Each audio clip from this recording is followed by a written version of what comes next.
وہ دونوں class fellow تھے۔ لڑکی پوری یونیورسٹی میں خوبصورت تھی اور لڑکا تمام لڑکوں میں خوبصورت تھا۔ دونوں ایک دوسرے سے ٹکراتے رہے اور آخر میں دونوں ایک دوسرے کی محبت میں گرفتار ہو گئے۔ معاملہ رومیو جولیٹ جیسا ہی تھا، لیکن دونوں کے خاندان ایک دوسرے سے نفرت کرتے تھے۔ شادی مشکل تھی۔ دونوں باعزت گھرانوں کے سعادت مند بچے تھے۔ یہ باکر شادی کے لیے تیار نہیں تھے اور خاندان اپنے اپنے شملے نیچے نہیں لا رہے تھے، لہذا معاملہ پھنس چکا تھا۔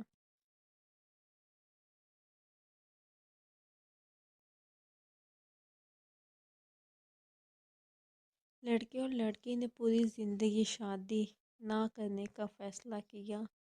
یہ دونوں اپنے اپنے گھر میں رہتے رہے۔ 5 سال دونوں کے درمیان کوئی رابطہ نہ ہوا۔ والدین شادی کی کوشش کرتے مگر یہ انکار کرتے رہے، یہاں تک کہ لڑکی کے والدین ہار مان گئے۔ لڑکی نے لڑکے کو فون کیا۔ لڑکے نے فون اٹھایا۔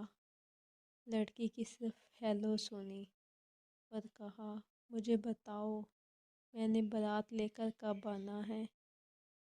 دونوں کے والدین ملے، شادی ہوئی اور دونوں نے اپنا گھر آباد کر لیا۔ لڑکے نے کاروبار شروع کیا۔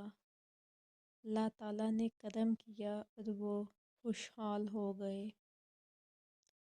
یہ شادی 20 سال چلی۔ اس دوران 3 بچے ہو گئے۔ خاتون کو اپنی خوبصورتی پر بہت ناز تھا۔ وہ تھی بھی ناز کے قابل۔ وہ 45 سال اور 3 بچوں کی ماں ہونے کے باوجود جوان لگتی تھی۔ خاوند بھی روز اول کی طرح اس پر فریفتہ تھا۔ وہ روز جی بھر کر بیوی کی تعریف کرتا تھا، لیکن پھر ایک دن وہ ہو گیا جو نہیں ہونا چاہیے تھا۔